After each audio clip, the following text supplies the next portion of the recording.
the earth is crumbling, and Yawm al-Qiyamah came, no dunya, nothing, and you have a seed in your hand. Plant it. Plant the seed. Don't say it will never grow. Don't say there is no earth, there is no time, there is no water. Plant it. Do your job and leave it to Allah. And other hadiths. And at my teenage, I was influenced by these hadith. Again, looking for strange ideas. We come across these hadiths many times. But Muhammad Qutb represented me with a new idea of looking at the hadith. And I still quote this hadith that when you have a seed, plant it. I quote it when I talk about stress, exams, the need to be optimistic, the need to be loving, the need to be caring. Don't think about the consequences. Yes, plan, but make tawakkul. Have tawakkul. Plant the seed and let it grow. In the introduction, he says, this book aimed to make the people love Prophet Muhammad sallallahu alaihi wasallam more. Do you mean that we don't love the Prophet? He says, I think Muslims today, they say we love the Prophet. But sometimes I tend to think that if love was taken literally, that is not the case. Okay, let me try to explain this. You see, there are two kinds of love. There is veneration, respect, up and high. As high as putting the Quran on the highest shelf in your house and not reading it. I love it. I respect it. I don't read it unless I have ablution. But I don't practice it. And I don't read it. My wife, I love her very much. I talk to her a lot. I enjoy talking to her.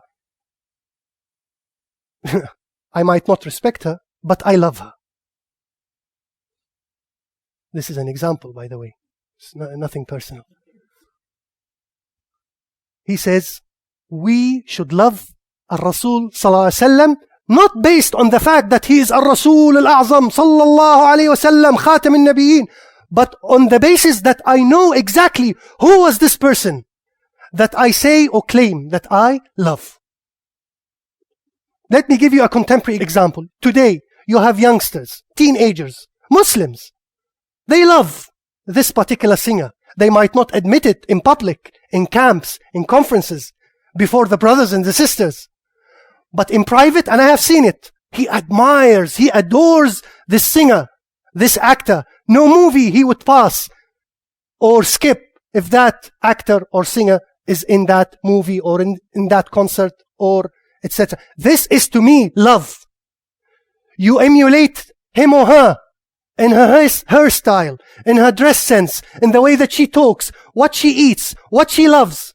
And there are programs at the moment in TV, get me out of here, I am a celebrity, that aim to normalize the hero. Normalize the hero. Make the hero more of a friend to you. You see the hero when he panics, when he is thirsty, when he needs to sleep, when he needs to have a bath, when he needs to spit, when he needs to attack, when he needs to insult, when he is happy, when he is angry, when he is hungry. You love that person because you know everything about this person. Now, Muhammad Qutb says this book aimed to reintroduce Al-Rasul sallallahu alaihi wasallam to us. I closed this book and I decided I have wasted enough time reading intellectual books. I want to read one single book after reading the Quran. I want to read the seerah of Prophet Muhammad sallallahu alaihi wasallam. And I have read 3 or 4 books of seerah. And I have been taught that the best way to learn is to teach. So I brought some brothers and said, look, I want you to organize for me a talk, a series of talks on the seerah of Prophet Muhammad sallallahu alaihi wasallam. And I tell you this, that I benefited more from these seerah circles than most of the people. I would not say all of the people. Most of the people, I benefited more. Because I've mixed with what I have learned with my jokes and with my contributions and with my personal character. And I've normalized the seerah. The seerah to me is not something distant.